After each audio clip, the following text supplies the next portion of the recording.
So, between you and me and the camera, I didn't actually become an IELTS teacher by design.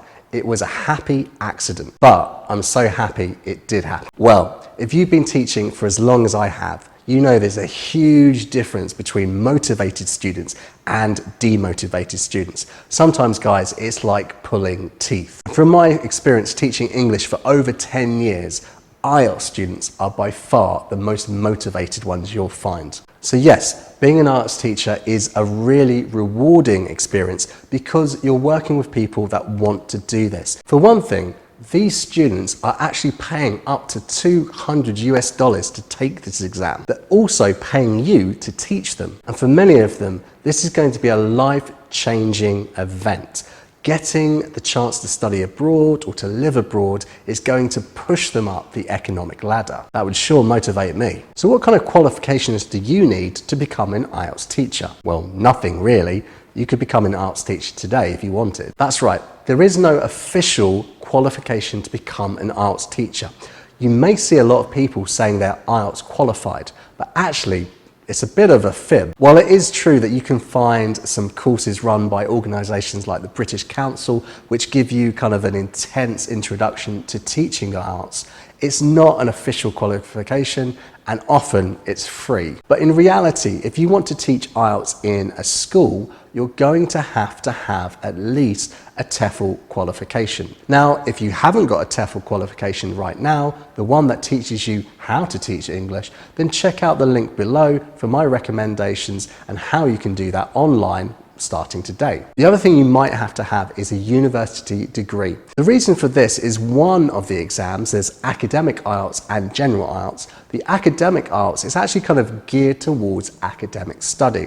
So if you're able to prove that you have studied to that level, you're going to be much better at teaching it. Now, this doesn't mean that someone without a degree and who's got a teaching qualification couldn't teach the IELTS. It would really depend on the individual and the relationship they have with the school.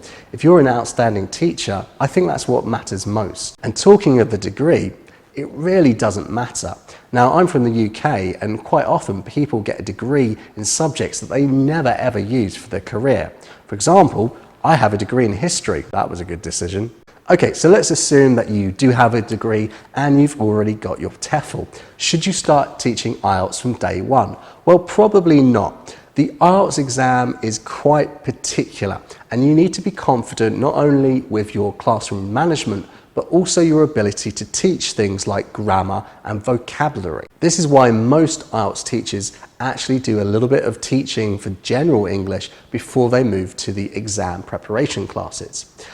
But if you've taken something like the CELTA course, this is the teacher training that I took, where they throw you in the deep end and you actually get practical teaching experience, you may find it okay to move into IELTS straight away. So I said at the beginning of the video, I kind of fell into teaching IELTS. So over my career as a teacher, I've done plenty of exam preparation. I've taught things like IELTS, FCE, and Trinity exams, and a lot of other things besides. And I've found quite often when you work for a school and they have a student says, oh, I need some exam preparation, they'll be like, yeah, we can do that. And they normally throw a teacher into a classroom with them with a book and not a lot of experience. That was how I did it about 10 years ago. If I was doing it now, I would approach it very differently. So if you're interested in applying for a job as an IELTS trainer, this is what I would do. I would research the exam as much as I could. There are plenty of free resources online. You can find plenty of websites. You can go to the British Council, IDP, and it will explain a lot. There's also plenty of resources on YouTube. You can watch this channel from the perspective of being a teacher. You can also watch my sister channel, the IELTS Grind, and that's where I teach students exactly what to do in the IELTS. You can pick up loads of tips there as well. The ultimate thing to do would be to take the test yourself. There's nothing like practical experience. But of course, I said it's a little bit pricey. So why not go to a school and take a mock test? Another great way to get insight into the exam, so you know what you're in for, and also so you can appear knowledgeable in your interview, is to talk to a IELTS teacher. So you can join plenty of Facebook groups and actually ask questions in there, or you can send me an email.